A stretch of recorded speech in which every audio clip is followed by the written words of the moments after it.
Relato 1. Bola de fuego en el bosque. Mi padre me contó una historia que a su vez le había contado mi abuelo.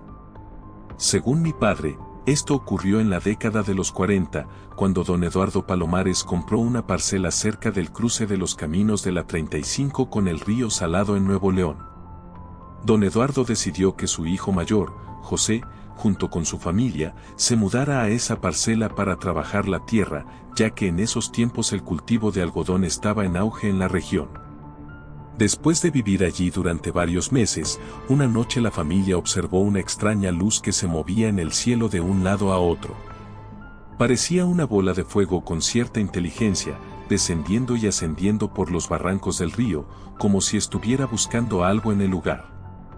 Quedaron fascinados y comenzaron a hacer conjeturas sobre lo que acababan de presenciar. Sin embargo, tuvieron poco tiempo para reflexionar, ya que se repitió durante muchas noches. Un día, Josué, el nieto de don Eduardo, decidió resolver el misterio de una vez por todas. Montó su caballo al atardecer, llevando consigo un rifle y un machete, y le avisó a su familia sobre sus intenciones. Cuando cayó la noche, se adentró en el bosque con la valentía que da la juventud de 15 años, pensando que no hay nada en el mundo que no se pueda enfrentar a esa edad. Avanzó sin prisa por los senderos entre las parcelas y los pastizales hasta llegar a las orillas del río Salado, donde solía aparecer la bola de fuego. Bajó de su caballo y se puso en posición de alerta mientras la noche envolvía el bosque, sumiéndolos en su sombra. La luna y las estrellas surgieron en el cielo mientras el joven vigilaba el horizonte con el arma lista y la determinación en su mirada. No tuvo que esperar mucho, ya que una bola de luz apareció en el sur y comenzó a acercarse en saltos largos hacia su posición. La vio volar y aterrizar en el suelo como si su vuelo no pudiera ser continuo.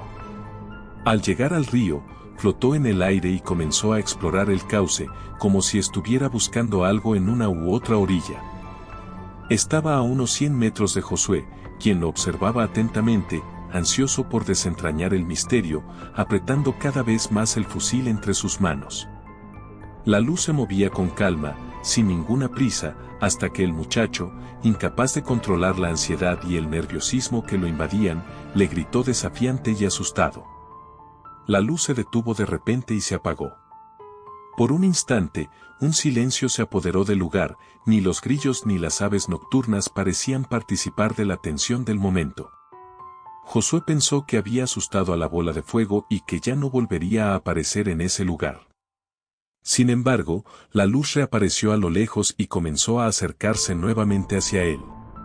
Josué empezó a sentir intranquilidad y un escalofrío recorrió su espalda. La bola de fuego se detuvo a unos 40 metros, quedando inmóvil como si lo observara burlonamente. El joven tembloroso levantó el rifle y disparó, pero apenas logró que el objeto volador se moviera ligeramente. Josué era diestro en el tiro gracias a su experiencia en el Anáhuac, pero se sorprendió al fallar una y otra vez hasta que una carcajada femenina heló su sangre. Aquella risa retumbó por los barrancos y se repitió a lo largo del cauce del río en un eco macabro que perforaba la mente del atrevido muchacho. Arrepentido y tembloroso, bajó el rifle esperando algo aún peor, pero nada sucedió.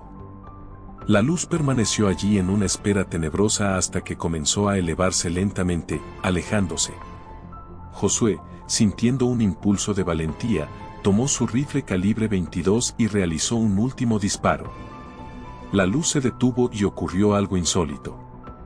En lugar de la risa anterior, se escuchó una burla manifestada en un canto incomprensible. La luz se fue alejando lentamente mientras Josué quedaba allí con el rifle en la mano y el terror erizando su cabello, sin saber qué hacer. Finalmente, reunió todas sus fuerzas y trepó a su caballo, emprendiendo la retirada a toda velocidad del bosque.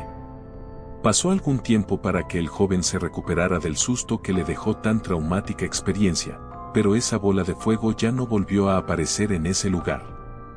Se dice que reapareció en otros poblados de Vallecillos y Lampazos en Nuevo León. Relato 2. Los cuerpos colgados. Mi abuelo paterno, Manuel Jiménez Velázquez, era originario de Oaxaca y, durante su juventud, sirvió como militar. Nos relató una historia impactante que vivió durante su servicio en el ejército y me gustaría compartirla con ustedes.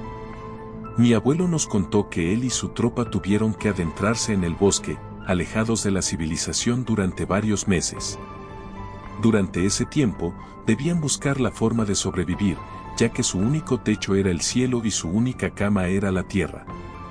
Bajo la oscuridad de la noche, experimentaron innumerables espantos, como mi abuelo solía decir.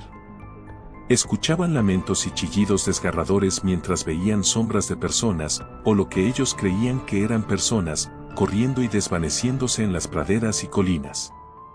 A pesar de ser soldados valientes, esas noches de horror y locura eran inevitables. Enfrentarse a algo desconocido que los acechaba en cada paso y movimiento era algo completamente distinto. Una noche, a mi abuelo le tocó hacer guardia junto con otro compañero mientras los demás intentaban conciliar el sueño. Estaban frente a la fogata cuando, de repente, el viento les trajo un alarido desgarrador y escucharon gritos y lamentos. Todos se pusieron de pie y los demás soldados despertaron. Durante varios segundos, escucharon esos sonidos infernales y decidieron formar grupos y realizar una ronda por los alrededores. Mi abuelo, junto con otros dos compañeros, montaron a caballo y salieron en busca de algo o alguien. Después de unos minutos, regresaron al campamento. A la mañana siguiente, continuaron su marcha hacia el punto de reunión con otra tropa.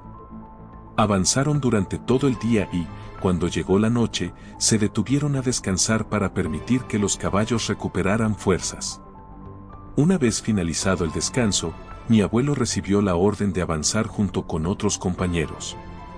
Se adentraron en la oscuridad de la noche en completo silencio. De repente, los gritos y lamentos se hicieron más cercanos. A medida que avanzaban, llegaron a un claro en medio de un bosque y los lamentos se volvían más claros y desgarradores. Los caballos estaban inquietos y nerviosos, negándose a avanzar.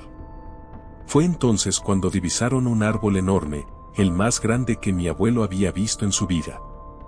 Del árbol colgaban alrededor de una docena de cuerpos, mujeres, hombres y niños.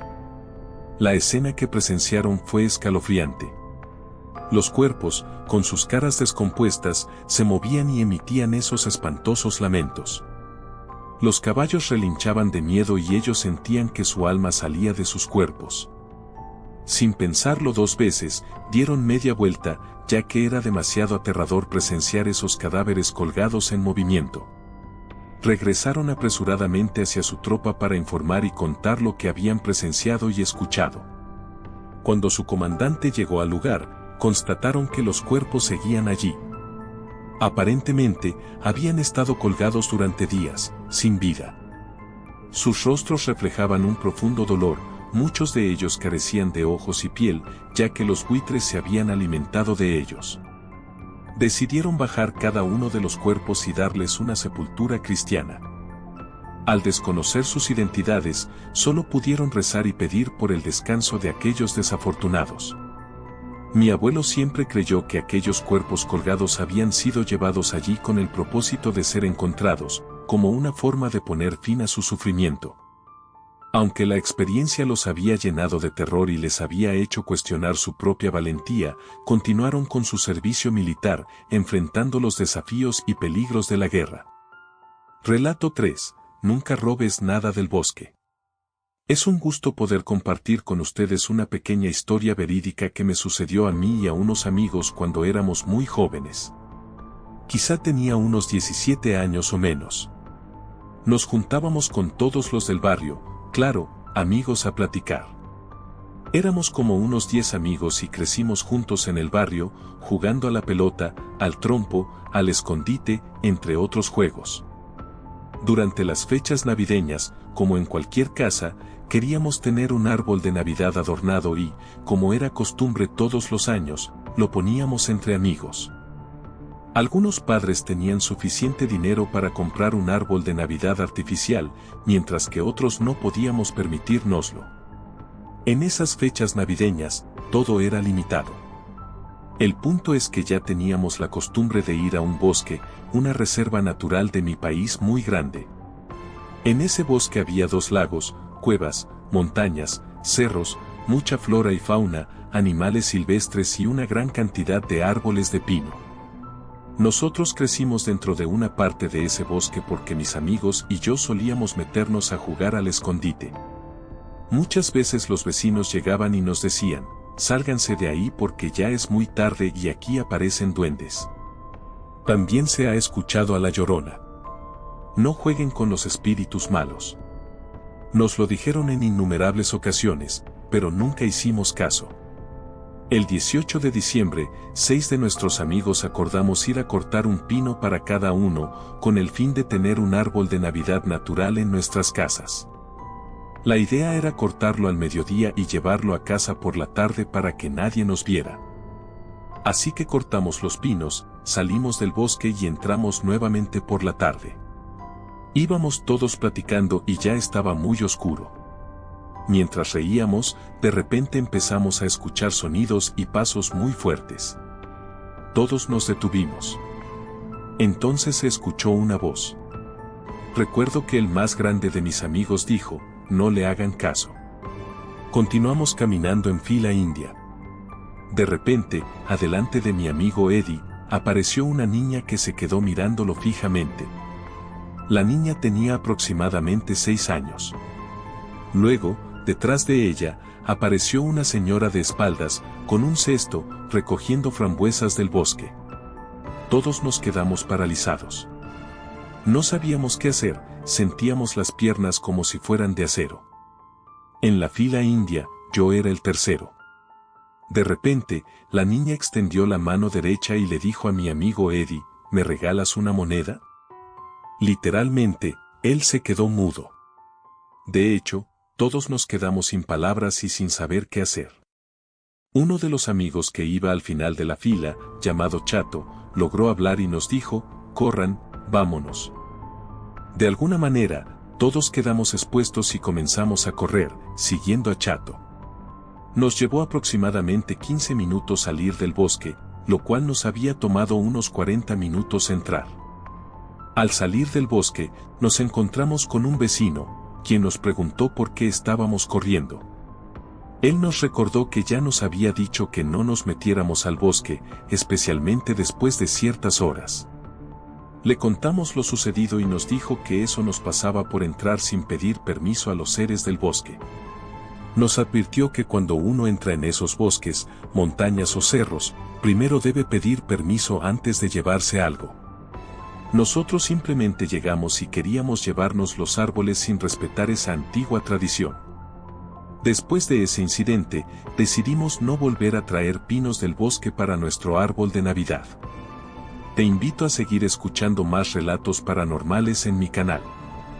Si tú también tienes una experiencia aterradora, no dudes en escribir en los comentarios y te daré el correo donde la puedes enviar y le haré un video aquí en el canal.